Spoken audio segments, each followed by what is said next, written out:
Hello students and welcome to the video solutions of class 8 PSET biology exam. So the very first question number 31, the production and management of bees is called. So animal husbandry का ये यहाँ पे question हो रहा है. तो bees इनका जो पूरा cultivation हो रहा है उनको properly house उनका बना के रखना, उनके products का utilization, this entire utilization this comes under apiculture. Therefore question number 31, the correct answer should be option A. Now question number 32, which of the following is a oil crop? So this is from agriculture वाला जो topic हो रहा है. तो oil crop यहाँ पे if you look at option 4, mustard, one of the most common plants that we have, जिसका oil हम लोग day to day life में use कर रहे हैं, mustard oil. तो पूछा गया है oil crop कौन सा है? So question number 32, the correct answer should be option D.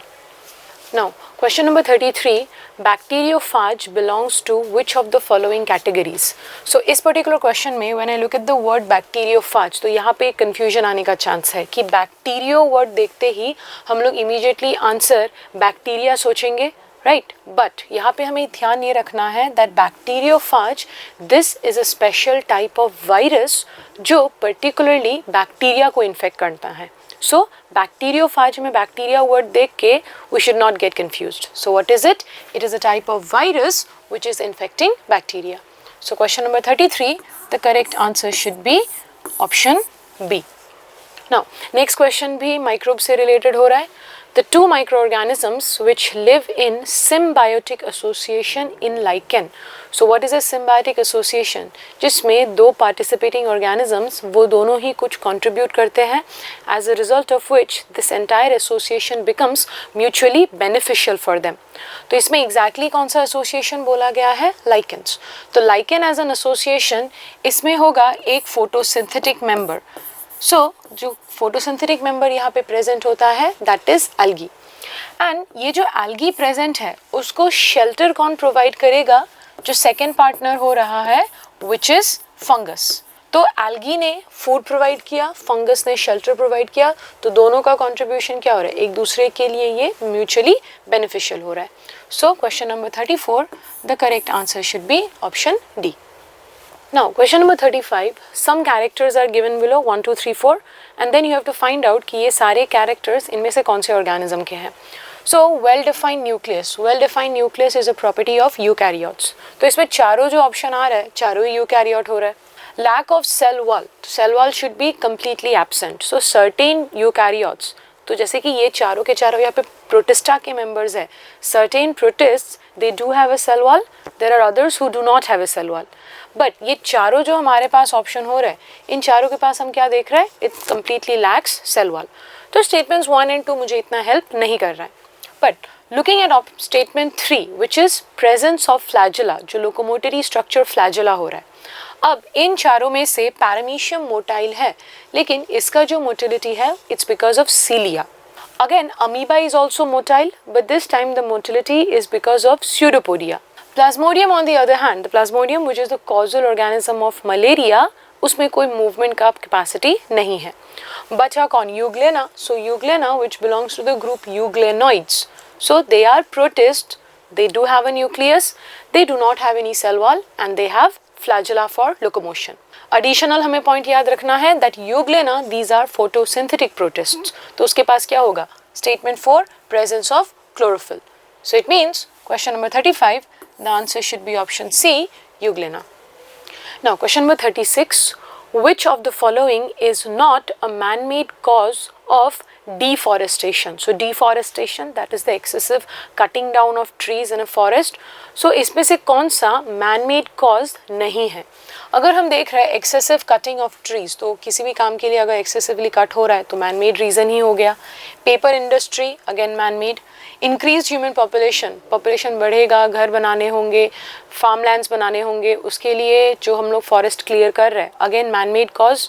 लेकिन landslides इसकी वजह से जो भी damage हो रहा है, this is not a man-made cause. ये एक natural disaster, एक natural problem यहाँ पे हो रहा है. So question number 36, the correct answer should be option D. Now question number 37, in our country large patches of forests are being cleared for cultivation of crops. The environmental impact of such a practice will lead to. अगर बहुत जल्दी ज़्यादा extent तक हम लोग किसी area के trees वगैरह कट कर रहे हैं, फॉरेस्ट क्लियर आउट कर रहे हैं, तो इससे प्रॉब्लम एक डायरेक्टली कहाँ हो सकता है, it's the soil which will be affected. So what we notice is trees, उनके जो रूट्स होते हैं they hold on to the top soil and water या विंड की वजह से जो सॉइल वॉश अवे हो सकता था वो उसको रोक रहा है. लेकिन अगर एक्सेस अमाउंट ऑफ डिफॉरेस्टेशन हो गया, so that particular holding on off the soil वो नहीं रहेगा, it will lead to excessive soil erosion. तो यहाँ पे पूछा गया है कि what will it lead to? It's going to lead to soil erosion. So question number 37, the correct answer should be option A. Now question number 38, biodiversity. Biodiversity is what? Biological diversity. तो biological diversity, variety. Variety of what? Variety of living organisms which are present in a particular area. अब जब हम लोग living organisms बोल रहे हैं, we do not mean just a particular type of organism. मतलब हम सिर्फ एनिमल्स के डिफरेंट टाइप्स या प्लांट के डिफरेंट टाइप्स या माइक्रोब्स के डिफरेंट टाइप्स की बात नहीं कर रहे.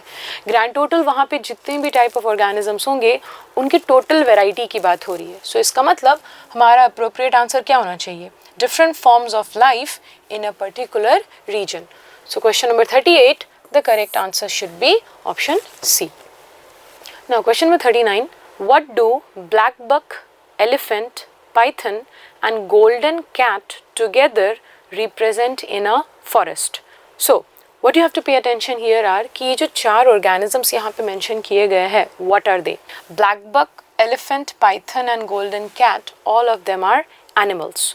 So in a particular ecosystem, in a particular forest, जो living organisms हो रहे हैं हम उनको generally दो types में divide कर रहे हैं, flora and fauna.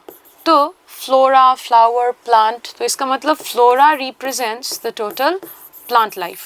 On the other hand fauna, that is going to represent the total animal life.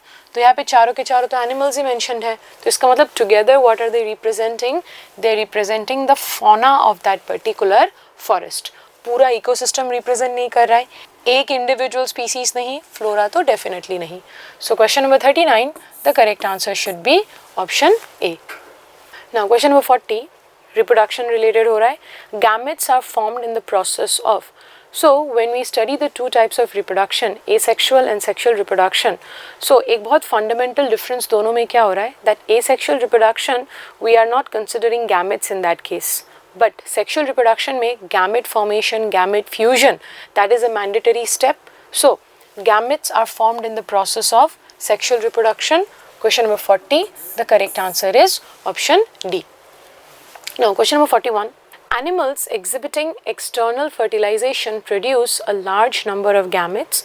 Pick the appropriate reason from the following. So if you focus on that first statement, that if there is an animal who is performing external fertilization. So external fertilization, what is happening there is the gametes, they are going to be released out of the parent body and fusion का जो step है वो surrounding medium में हो रहा है, parent body के अंदर नहीं हो रहा है.